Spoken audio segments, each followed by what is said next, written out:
Hello दोस्तों, नमस्कार। Stock market of Bharat में आपका स्वागत है। दोस्तों, आज हम बात करने वाले हैं कोचिन शिपयार्ड लिमिटेड के क्वार्टर 4 के रिजल्ट के बारे में।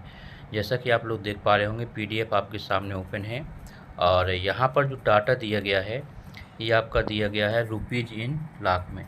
अब यहाँ पर टोटल इनकम की बात करते हैं, जिसमें revenue from operation other income include है, जो है कि 1641 करोड़। इसको दोस्तों हम इस डाटा को करोड़ में कन्वर्ट करके आपको बता रहे हैं। और लास्ट क्वार्टर में 1421 करोड़ के आसपास का रेवेन्यू जनरेट किया था और लास्ट ईयर सेम क्वार्टर में 1914 करोड़ के आसपास रेवेन्यू कंपनी ने जनरेट किया था।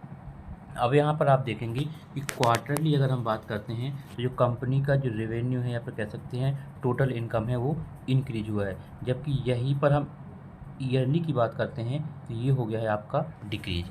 अब अगर हम कंपनी के एक्सपेंसेस की बात करते हैं, यानी कि इतनी इनकम जनरेट करने के लिए कंपनी ने कितना खर्च किया है, अगर उसकी बात करते हैं तो अगर हम टोटल एक्सपेंसेस की बात करेंगे तो यहाँ पर कंपनी ने जो खर्चे किए हैं 1238 करोड़ इस क्वार्टर में, और इससे पहले कंपनी ने जो खर्च किया था 1224 करोड़, और लास्ट ईयर सेम क्वार्टर में 1530 करोड़।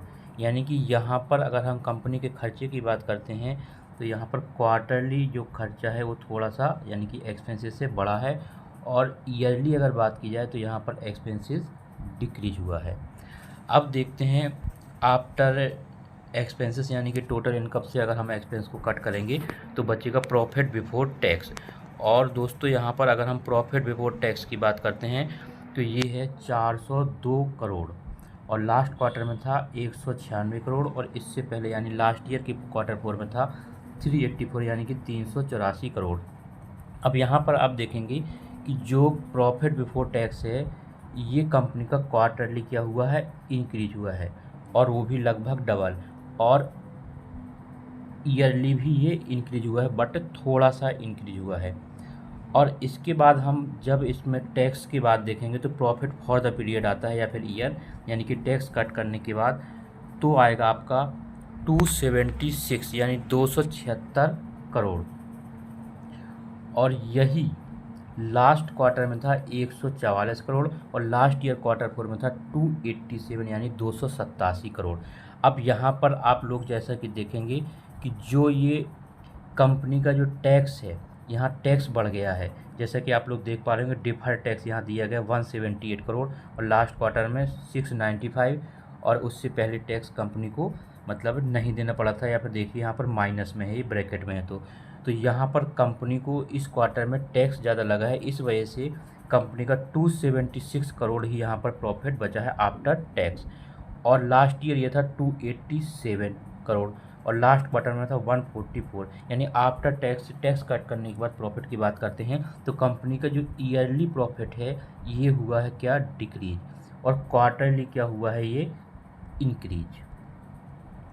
तो ये बात थी प्रॉफिट फॉर द पीरियड की। अब देखते हैं कंपनी ने अर्निंग पर शेयर क्या जनरेट किया, यानी कि कंपनी का अर्निंग पर शेयर क्या है।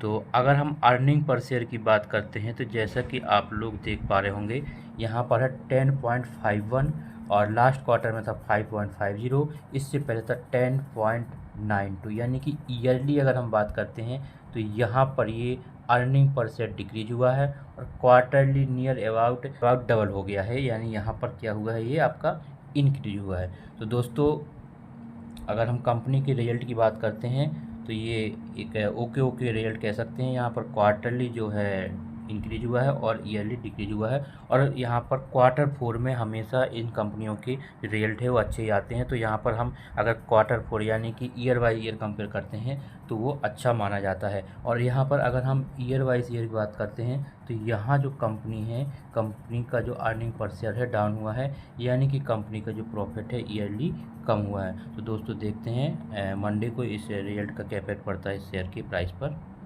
Thank you.